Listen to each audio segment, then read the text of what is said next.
नमस्कार, good afternoon. सास बहू और सेंसेक्स के आज के इस फ्राइडे एपिसोड में आप सबका स्वागत है।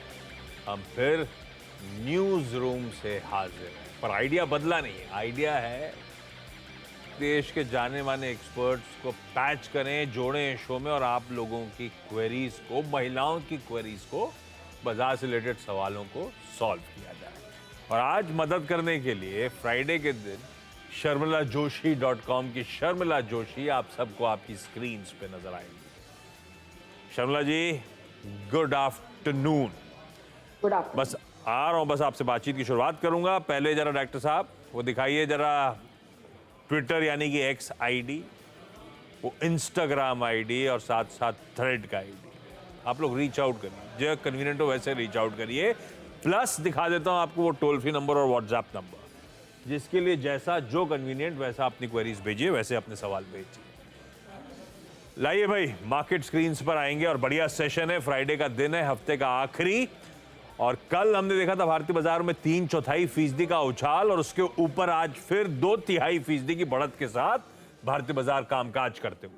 दरअसल ग्लोबली मूड, ये कल भी और परसों भी दोनों दिन ऐसे ही ग्लोबल मूड था और ग्लोबल मूड पे हम इस तरह की चाल दिखा रहे हैं।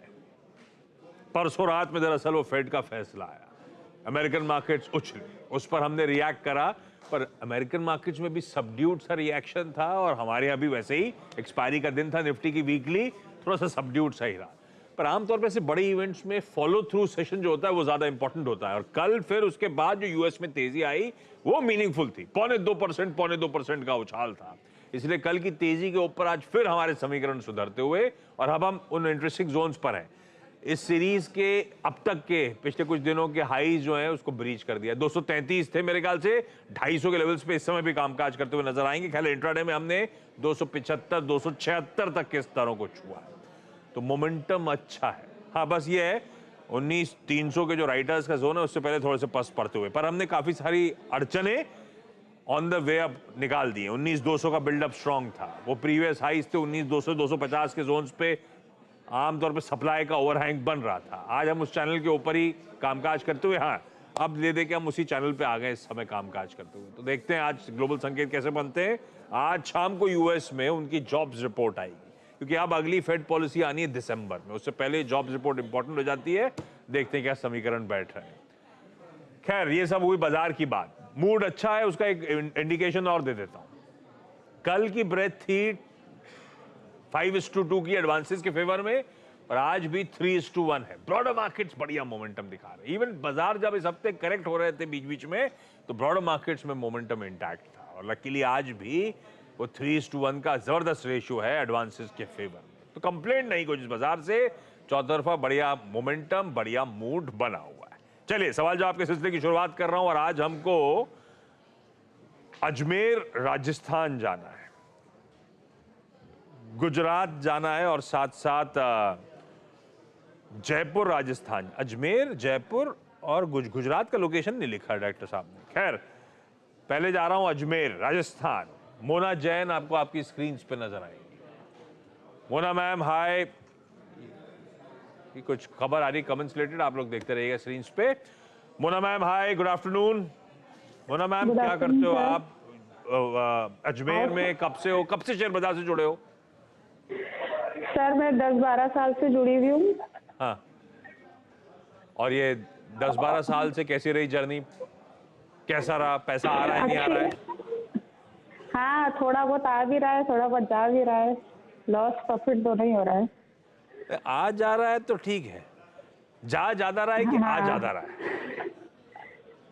हेलो, मैं कह रहा हूँ आज आना जाना तो ठीक है, शेयर बाजार का दस्तूर है। आ ज्यादा रहा है कि जा ज्यादा रहा है, ये बताओ। जा ज्यादा रहा है। अरे तो आप तो पुराने मंजे हुए खिलाड़ी हो, एक दशक से बाजार में हो, कैसे स्टॉक डिसाइड करते हो? शुरू स्टार्टिंग में थोड़ा नॉलेज नहीं था। हाँ। तो वही थोड़ा लॉस हो रहा है, बाकी अभी इन दिनों तो सही हो रहा है। इन दिनों सही हो तो प्रॉफिट है। तो ऑन द जॉब ट्रेनिंग हो चुकी है आपकी, अब आप कोई दिक्कत नहीं है। अब क्या करते हो? पढ़ते हो कंपनियों के फंडामेंटल्स के बारे में, कंपनी के धंधे के बारे में, या चार्ट वार्ट देखते हो? नहीं, मैं एक्चुअली आपकी न्यूज पे ही देख लेती हूँ, जो आप लोग देते हैं उसी पे फॉलो करती हूँ। उनमें से कुछ सिलेक्टेड स्टॉक्स को आप तेजी मंदी करते हो अपने हिसाब हाँ से। अच्छा, हाँ ठीक हाँ है, हाँ। ठीक है, सबका अपना अपना अप्रोच। मोना मैम, चलिए पहला सवाल कौन सा? वोडाफोन आइडिया का शेयर है। हाँ, हेलो हेलो। यस मैम, आवाज आ रही वोडाफोन है। आइडिया, हाँ, हाँ, वोडाफोन आइडिया के शेयर है, 2500 शेयर खरीदे 13 की रेट में। 2500 शेयर हैं 13 की रेट पे। ये कब लिए थे मोना मैम? अभी हाल फिलहाल की खरीद है, पुरानी रखी हुई थी? नहीं, हाल फिलहाल 1-2 दिन की खरीद है। क्यों लिया था? ये बीच में बहुत तेजी दिखाने लगा था, तो आपने सोचा बहती गंगा में हाथ धो लेती हूँ, ऐसा? हाँ हाँ हाँ हाँ हाँ है ना, यही रीजन होगा। बढ़िया, प्राइस वॉल्यूम एक्शन तो हाँ पिकअप हाँ। हुआ है भाई, लेकिन हेलो। हाँ, मैं सुन रहा हूँ। आप दिखाई नहीं दे रहे डायरेक्टर साहब, कोई दिक्कत है क्या? अरे मोना मैम का वीडियो डाउन है। मोना मैम, आवाज आ रही है, आप जो भी बोल रहे हो आवाज आ रही है मुझे। प्राइस वॉल्यूम एक्शन बढ़िया है। वोडाफोन आइडिया, शर्मिला, ये मोमेंटम तो पकड़ लिया है। वो 11 वाला 13 हो गया है कुछ ही दिनों में, अच्छे वॉल्यूम्स के साथ।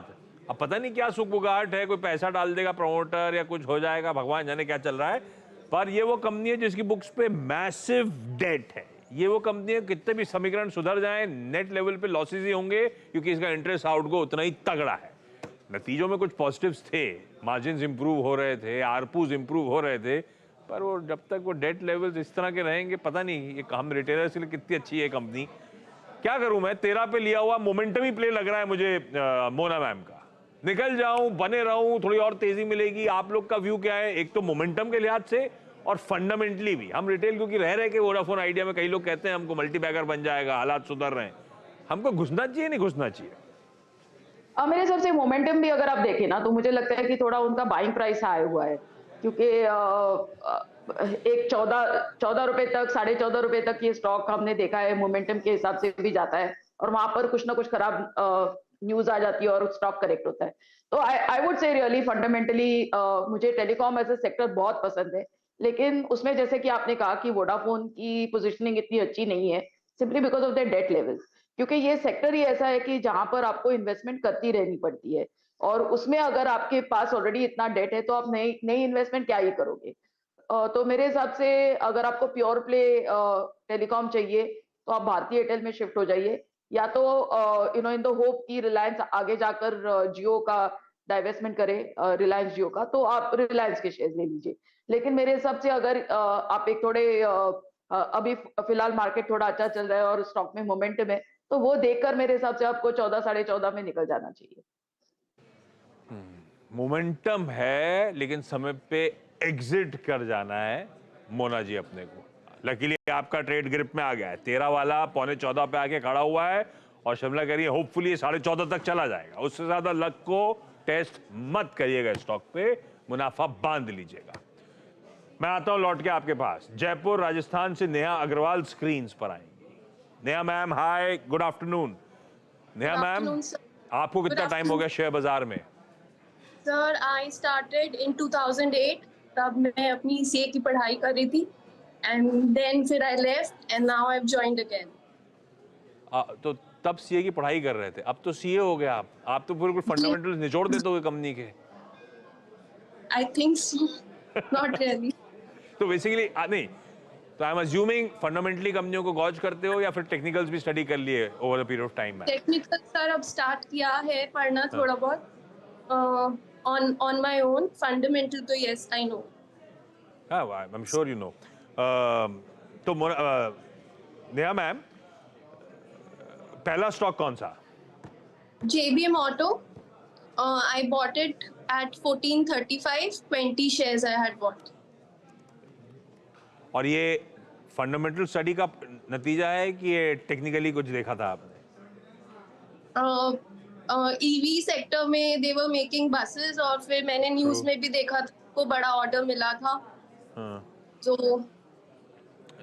उसको करके 1600 से आई स्टार्टेड वॉचिंग। तो फिर जब थोड़ा सा डाउन आया तो 14.45 के आसपास मैंने 20 शेयर्स लिए थे, नॉट 50 एक्चुअली। ठीक बात।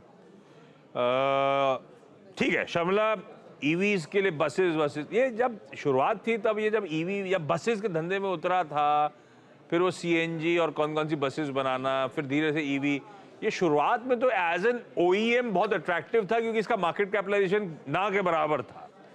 पर ओवर पीरियड ऑफ टाइम बहुत सीरियस रीरेटिंग ऑलरेडी हो चुकी है। अब नेहा मैम ने एंट्री करी जब खबर आई किसी ऑर्डर बैक करने की, और वहीं से सप्लाई ओवरहैंग शुरू हो गया स्टॉक में।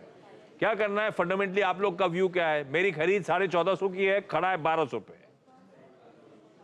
तो मेरे हिसाब से अगर वो लॉन्ग टर्म के हिसाब से इसमें बनी रह सकती है तो उनको बने रहना चाहिए, क्योंकि आपकी बात बिल्कुल सही है कि एक तरह से जो जब स्टॉक अट्रैक्टिव था, जब उसके वैल्यूएशंस कम थे, तब से अब की स्थिति बहुत अलग है। और मेरे हिसाब से काफी पॉजिटिव्स अब स्टॉक कैप्चर कर रहा है, और उनके पिछले क्वार्टर के नतीजे भी इतने अच्छे नहीं आए, विच प्रोबेबली एक्सप्लेन्स कि इस तरह का कट हमने स्टॉक पर क्यों देखा है। लेकिन आगे चलकर और उनके प्लान्स देखकर और उनकी इन्वेस्टमेंट्स देखकर मुझे लगता है कि ये स्टॉक ये लेवल से ऊपर जा सकता है। तो अगर आपको एवरेज करना है तो थोड़ा और रुकिए, क्योंकि स्टॉक ऐसा लग रहा है कि करेक्ट हो रहा है। तो if you get it around 1100 levels तो और थोड़ा एवरेज करिए, लेकिन मेरे हिसाब से लंबे समय का एक व्यू पॉइंट बनाकर आप इसमें बने रहिए। अच्छा, एक मैंने कहा था गुजरात जाना है, स्वीटी जुड़ेंगी, स्वीटी से वो लिंक एस्टैब्लिश हो नहीं पा रहा है, पर इंटरेस्टिंग सवाल है, और ये हम सब रिटेल खासतौर पे शमला जानना चाहते हैं, तो उनके ना होते हुए मैं सवाल पूछ लेता हूँ। स्वीटी ने कहा है कि जियो फाइनेंशियल के 1000 शेयर हैं, 20 साल के लिए होल्ड कर सकते हैं क्या?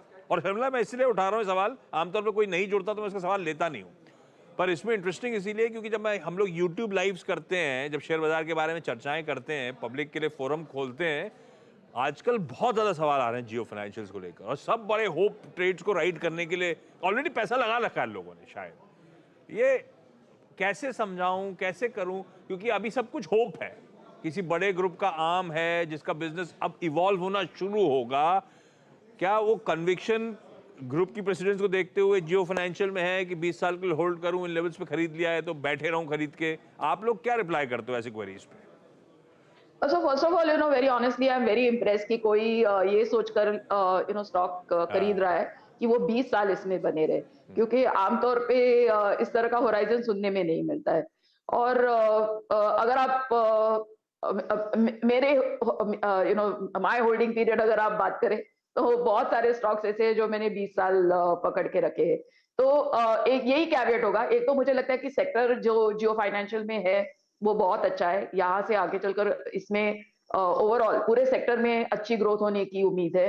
पेडिग्री स्टॉक का अच्छा है क्योंकि इनकी मैनेजमेंट उन्होंने काफी अपने आप को प्रूव किया। We are talking of Reliance, of course उन्होंने अलग अलग तरह के बिजनेसेस में अपने आप को प्रूव किया है, whether it is retail, whether it is telecom और उनका बेसिक बिजनेस भी। तो वो भी मेरे लिए that's also a plus point. यही है सिर्फ मेरा एक ही मैं चीज कहना चाहूंगी, स्पेशली सिंस वो 20 साल की बात करें, आपका समय थोड़ा अलग है, तो काफी चीजें बहुत जल्दी बदलती है। तो आप ये स्टॉक को रीविजिट करते रहिए, लेकिन मेरे हिसाब से बिल्कुल आप इसमें 20 साल का होराइजन लेकर बनी रह सकती है। जियो फाइनेंशियल्स की क्योंकि चर्चा हो गई, सवाल आया था स्वीटी जी का, लेकिन इस कंपनी में जब भी चर्चा हो, जैसे हम लोग रिलायंस इंडस्ट्रीज से कहते हैं, वैसे डिस्क्लेमर इसके लिए याद रखिए भाई, जियो फाइनेंशियल जो है रिलायंस इंडस्ट्रीज उसके पास उसकी ओनरशिप है, और इस चैनल की ओनरशिप भी रिलायंस इंडस्ट्रीज के पास है। तो दरअसल जियो एक सिस्टर कंसर्न जैसे हो गई। तो जब भी इस चैनल, इस प्लेटफॉर्म पे जियो फाइनेंशियल की चर्चा हो, ध्यान रखिएगा, अगर आप लेने खरीदने का, ट्रेड करने का मन बना रहे हो तो एक इंडिपेंडेंट फाइनेंशियल एडवाइजर से, कंसल्टेंट से एक बार बातचीत प्लीज कर लीजिएगा। खैर, शर्मिला का अपना इंडिविजुअल व्यू था। इस बीच एक बड़ी ब्रेकिंग न्यूज आती हुई, शर्मिला 1,07,000 रुपए के एमआरएफ के शेयर ने फिर 3 रुपए का डिविडेंड दे दिया है, ले लूं क्या? डिविडेंड के लिए मत लीजिए। अच्छा, नेहा मैम, अगला सवाल कौन सा? सर मैंने अराउंड 1.5 years ago 1635 के रेट पे around 80 shares. Sorry I miss that. कौन सी company? Infosys. Okay. 80 shares at the rate of 1635 and it's been almost 1.5 years. I know, और इसी बीच में सारा पेन आ चुका है ग्लोब का। शर्मिला, क्या करा जाए? अब ये उस पेडिग्री की कंपनी है नहीं। अगर मैंने फंडामेंटली ली थी लॉन्ग टर्म के लिए तो लॉस बुक करके निकलूं, पर अब खरीद का भाव दूर हो चुका है। 250 रुपए ऊपर खरीदे और भाव आ गया 1380 1390 पे। क्या करना है इन्फी में? हमने सही खरीदा है क्या? लंबी अवधि के लिए बैठे रहे क्या? और अगर अट्रैक्टिव है, गिरता गिरना था गिर चुका है, तो क्या एवरेज कर लूं क्या? क्या करना चाहिए इन्फोसिस को लेकर? So you know, very honestly, हम बात कर रहे थे 20 साल की, तो I have bought Infosys in 1999 at a price of 10,000 rupees almost. और वो लेवल से भी अभी मैं पैसे बना रही हूँ क्योंकि स्प्लिट्स आए, बोनस आया, etcetera. Having said that, I completely agree जो आपने चीज कही कि अब वो ग्रोथ उस कंपनी में नहीं रही जो 2000 में थी. और जो एक पी करेक्शन होना था, जो पी इंफोसिस को पहले मिलता था, या पिछले 2 सालों में एक पी रैशनलाइजेशन हो गया है. यहाँ से मुझे लगता है कि चीजें इंप्रूव हो सकती है. हैविंग सेड दैट, मुझे लगता है कि अगर ये एकमात्र स्टॉक है आपके पास आईटी में, तो मेरे हिसाब से आपको एक मिड कैप स्टॉक भी ऐड करना चाहिए. इसमें आप बने रह सकती है, लेकिन जो अगला स्टॉक आप लेंगे, ध्यान से आप कोई भी एक अच्छा क्वालिटी उस टाइम प्राइस और वैल्यूएशन देकर एक अच्छा क्वालिटी मिड कैप देखिए. बिकॉज आई हैव फाउंड कि मिड कैप सबको बहुत ज्यादा अच्छा रिटर्न देते than some of these leading names. इसमें भी आप पैसा बनाएंगे, but I think mid caps give you a better opportunity to make money. तो I leave it to you, इसमें आप बने रहिए, लेकिन let your next purchase be a mid cap IT. तो इन्फोसिस होल्ड करेंगे, और अगर पैसा डालना है सेक्टर में तो इस बार कोई मिड कैप आईटी कंपनी अपनी चॉइस अनुसार. पर शर्मिला, आपकी पसंदीदा आईटी मिड कैप बेट कौन सी है? So I like quite a few. Persistent अच्छी लगती है. I think LT Mindtree एक अच्छी कंपनी है. बिरला सॉफ्ट, ऑफ कोर्स ये थोड़ा अभी स्टॉक भाग चुका है, बट काफी जेंसार टेक्नोलॉजीज, काफी अच्छे अच्छे नाम है मिड कैप आईटी में. Tata Elxsi could be another. Tata Elxsi, yes, ये अच्छे नाम है. नया आप फंडामेंटल्स देखते हो, थोड़ा सा टटोलो, अब अगला दाव लगाओगे आप किसी बढ़िया सी मिड कैप आईटी. और इन्फोसिस होल्ड है. मोना मैम दिख रही थी मुझे. भाई डॉक्टर साहब वापस दिखाइए फ्रेम में. मोना मैम, चलो आप फाइनली नजर आ गए शो खत्म करते करते. आपके अगले क्वेरी, अगला स्टॉक कौन सा? हेलो. हाँ जी मैम. हेलो. हेलो मैम, आवाज आ रही है, आप सवाल पूछो. हाँ सर, मेरे पास यस बैंक के 300 शेयर है 80 की रेट में. यस बैंक के 300 शेयर हैं 80 के? 80 की रेट, 80 की रेट में. बहुत ऊपर है मामला. ये यस बैंक, वोडाफोन आइडिया, सब यही वाले लिए हैं या कुछ और भी लिए हैं बड़े वाले? नहीं नहीं, बहुत बहुत कुछ है. आईपीओ के भी लगे हुए हैं. टीवीएस अच्छा रिटर्न आ रहा है उनमें. जहां पे दर्द था मैं अज्यूम करके चल रहा हूँ, उन्हीं पे सवाल पूछ रहा हूँ. बाकी अच्छे स्टॉक पोर्टफोलियो में होंगे, ऐसा है ना? ठीक है, बिल्कुल ठीक है. लॉजिक ये होना चाहिए, जहां दिक्कत हो वहां एक्सपर्ट का व्यू ले लिया जाए. भाई यस बैंक जब गिर रहा था शर्मिला, तो ये वो निफ्टी 50 का एक समय हिस्सा, मेरे ख्याल से 1800 2000, जब तक खबर नहीं आई थी तब तक मुझे लास्ट याद है कोई रिजल्ट आया था और 2000 2200 तक के टारगेट्स की चर्चा होती थी. उस तरह से ये ग्रो कर रहा था. सारे समीकरण बदले, पिटता चला गया. उस पिटने की प्रक्रिया में हम कई सारे जगह रिटेल घुसते चले गए. मैम घुसी है 80 के लेवल्स पर, आज खड़ा है 16 रुपए 17 रुपए पे. क्या करें हम यस बैंक के इन्वेस्टर्स? तो बिल्कुल, यू नो, आई थिंक कि यही है कि आपको कब कौन से प्राइस में निकलना है. बिकॉज मुझे लगता है कि आपको निकलना तो है इसमें से, एंड आई होप कि आपके पास और इससे अच्छे बैंकिंग के नाम है. सिर्फ इतना ही है कि जो बड़े कंसर्न्स थे यस बैंक के, now they been dealt with. अब रह जाता है ये सवाल कि कब ये इनके नतीजे अच्छे आना चालू होंगे. तो मेरे हिसाब से उसको आप थोड़ा समय दीजिए. 80 मुझे बहुत दूर लग रहा है, लेकिन मुझे लगता है कि अगर हम देखेंगे कि इनके नतीजे एक आध साल इसमें लग सकता है, of course bear that in mind, 1-1.5 साल. लेकिन आप अगर नंबर्स में इंप्रूवमेंट देखेंगे तो I think levels of 25-30 can be sort of expected. तो मेरे हिसाब से उस तरह का आपके पास पेशेंस है तो बने रहिए, नहीं तो स्विच फ्रॉम हियर. और इस क्वार्टर आप मुझे पूछेंगे तो बहुत सारे बैंक्स के अच्छे नतीजे आए हैं. योर स्पॉइल्ड फॉर चॉइस, आप काफी अलग तरह के स्टॉक्स के बारे में सोच सकते हैं. Right from state bank of India, ICICI bank, सबके इतने अच्छे नतीजे आए हैं. तो इस तरह के स्टॉक में भी आप निवेश करने का सोच सकते हैं. स्विच कर जाए. ज्यादा पेन हो रहा है तो इंतजार कर लीजिए, हो सकता है नतीजे जब सुधरे तो ये अब ये हो सकता है. हम रिटेल और हर लेवल पे यस बैंक में कोई ना कोई कहीं ना कहीं फंसा हुआ है. पेशेंस रन आउट हो रहा है इन केस तो लॉस बुक करें और किसी बेहतर पेडिग्री के बैंक में जाएं तो अच्छा रहेगा आपके लिए। कोई एसबीआई, कोई आईसीआईसीआई बैंक।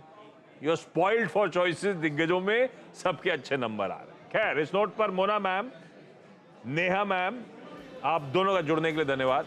स्वीटी जी सुन रही हैं, जुड़ नहीं पाई हैं, सॉरी उसके लिए, लेकिन आपका भी धन्यवाद अपनी क्वेरी भेजने के लिए, हम तक रीच आउट करने के लिए। और शर्मिला, ब्यूटीफुली सारी क्वेरी सॉल्व करने के लिए आपका थैंक यू सो मच। आपको हैप्पी वीकेंड। सोमवार को आपको या फिर अगले हफ्ते अपनी मुलाकात हो। ब्रेक ले रहा हूं, ब्रेक के उस पार लौटेंगे तो एक मार्केट्स का एक जायजा ले लिया जाए।